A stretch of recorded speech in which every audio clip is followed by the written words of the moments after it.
Assalamualaikum warahmatullahi wabarakatuh. Saya Raka Pangestu dari jurusan Manajemen tahun masuk 2016. Pada kesempatan kali ini saya akan mencoba menjelaskan tentang asuransi transportasi. Materi yang pertama yaitu pengertian. Asuransi transportasi atau marine insurance adalah asuransi yang berkenaan dengan barang-barang dalam transit atau barang-barang yang sedang ditangani perusahaan pengangkutan. Jenis asuransi transportasi. Jenis asuransi transportasi ada 3. Yang pertama ada Ocean Marine Insurance, yang kedua ada Inland Marine Insurance, dan yang ketiga ada Aviation Insurance. Oke, untuk jenis asuransi yang pertama yaitu Ocean Marine Insurance. Ocean Marine Insurance itu sendiri yaitu asuransi yang berkenaan dengan risiko yang timbul pada transportasi laut. Berikut beberapa cakupan dalam Ocean Marine Insurance. Yang pertama ada asuransi risiko terhadap kerugian total, yang kedua ada asuransi risiko terhadap sebagian kerugian, dan yang ketiga ada asuransi risiko kerugian terhadap barang-barang yang dikirim.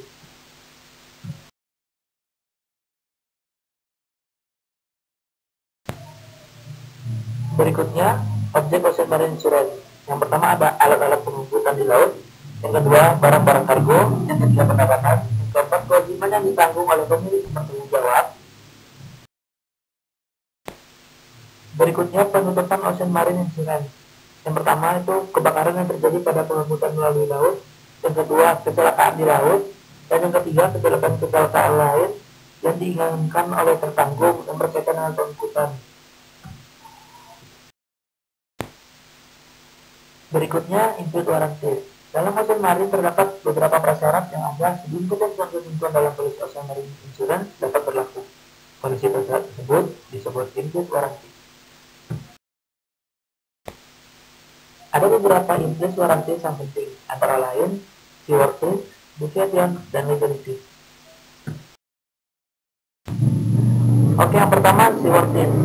Seaworthiness adalah persyaratan bahwa kapal yang diasuransikan harus layak kalau sudah memenuhi persyaratan untuk melakukan pelayaran. Yang berikutnya ada deviation.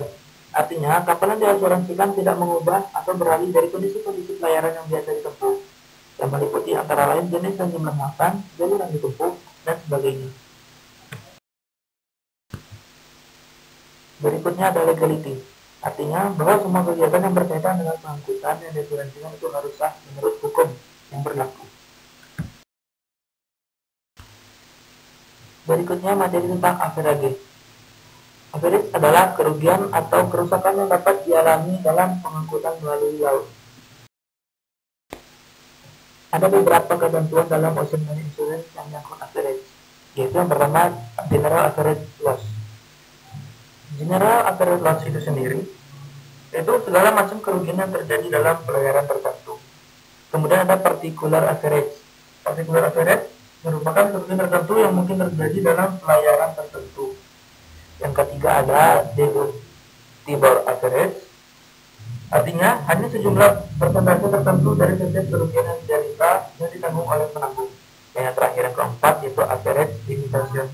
Average Limitation persyarat yaitu merupakan persyaratan yang menentukan bahwa perusahaan asuransi hanya bertanggung jawab atas kerugian apabila kerugian tersebut mencapai persentase tertentu dari nilai barang yang diasuransikan.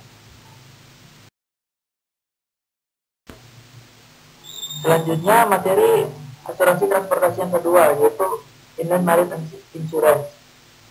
Objek pertanggungan dari Inland Marine Insurance. Sebelumnya pengertian Inland Marine Insurance itu sendiri yaitu kendaraan pengangkut di daerah darat beserta muatannya terhadap berbagai macam bahaya yang dapat menimbulkan kerusakan atau kerugian pada kendaraan pengangkut maupun muatannya.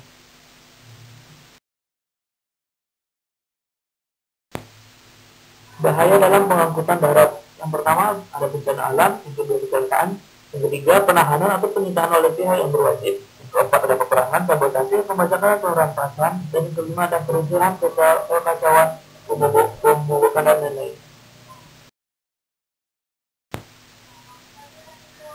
Dalam Inland Marine Insurance ada asuransi keselamatan penumpang. Yang pertama biaya pengobatan dan perawatan bagi yang luka hingga sembuh. Yang kedua, santunan berupa sejumlah uang kepada ahli waris dari penumpang meninggal dunia. Dan yang ketiga, biaya perawatan, pengobatan, serta sejumlah uang yang diberikan sebagai santunan bila penumpang menjadi cacat permanen. Berikutnya asuransi pengangkutan barang dalam Inland Marine Insurance. Asuransi untuk barang yang diangkut melalui angkutan asuransi kerugian dengan menggunakan polis perjalanan memuat antara lain yang pertama nama dan alamat tertanggung, yang kedua bahaya atau risiko yang ditanggung, yang ketiga saat dimulai dan berakhirnya pertanggungan, yang keempat ada data-data mengenai barang yang ditanggung, yang kelima ada perjanjian yang telah diadakan oleh tertanggung, yang keenam ada tanggal perjanjian diadakan, yang ketujuh ada lamanya perjalanan, yang kedelapan ada sifat perjalanan, yang kesembilan ada nama dan alamat pengangkut, yang ke-10 ada jumlah nilai pertanggungan, yang ke-11 ada nama tempat tujuan barang, dan yang ke-12 ada tarif premi. Dalam Inland Marine Insurance ada pengangkutan berganti-ganti. Barang yang diangkut berganti-ganti melalui darat dan air, jaminan dari penanggung tetap berlaku meskipun barang yang dipindahkan ke alat pengangkut yang lain. Berikutnya ada asuransi kendaraan pengangkut darat. Yang menanggung perusahaan asuransi kerugian, yang polisnya berupa polis perjalanan darat atau polis waktu.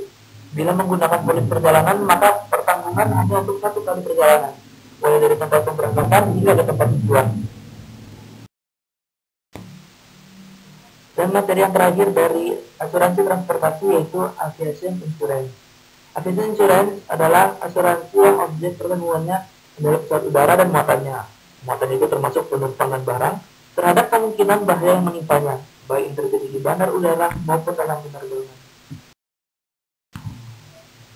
Kemudian ada asuransi muatan udara. Yang pertama adalah jaminan keselamatan penumpang. Jaminan keselamatan penumpang itu undang-undang yang menentukan bahwa pengangkut dalam pengangkutan udara diwajibkan untuk menutup asuransi atas tanggung jawabnya terhadap penumpang. Dan yang kedua ada asuransi kargo udara.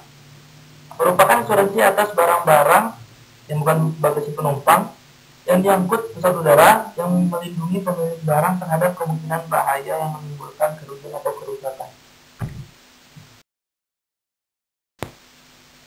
Asuransi pesawat udara. Objek dari asuransi ini adalah pesawat udara itu sendiri, yang meliputi kerangka pesawat, mesin pesawat, baling-baling, motor, dan semua peralatan yang merupakan bagian dari pesawat udara, yang termasuk perlengkapan yang dapat dilepas, seperti kompas, radio, perlengkapan kabin, dan sebagainya. Polis dan risiko yang dijamin. Dalam asuransi udara, polis yang digunakan adalah polis gabungan, Comprehensive Aircraft Police. Berikut jaminan yang diberikan. Yang pertama, tanggung jawab kepada pihak ketiga. Yang kedua, tanggung jawab terhadap keselamatan penumpang. Yang ketiga, kerusakan atau kehilangan pesawat udara. Yang keempat, ada kerugian atau kerusakan bagasi penumpang. Dan yang terakhir, yang kelima, kehilangan penghasilan yang disebabkan gangguan penerbangan. Risiko dikecualikan. Yang pertama, kerusakan karena tidak merawat. Yang kedua, tanggung jawab hukum bagi orang-orang yang bekerja pada tertanggung atau bertindak atas nama tertanggung. Dan yang terakhir, yang ketiga, kerugian atau kerusakan akibat penggunaan landasan. Premi asuransi. Beberapa faktor menghitung besarnya premi. Yang pertama, frekuensi kecelakaan pesawat udara yang bersangkutan. Yang kedua, tipe atau jenis dan umur pesawat udara yang bersangkutan. Yang ketiga ada manajemen penggunaan pesawat udara yang bersangkutan, dan yang kelima luas risiko yang dijamin dan lamanya pertanggungan.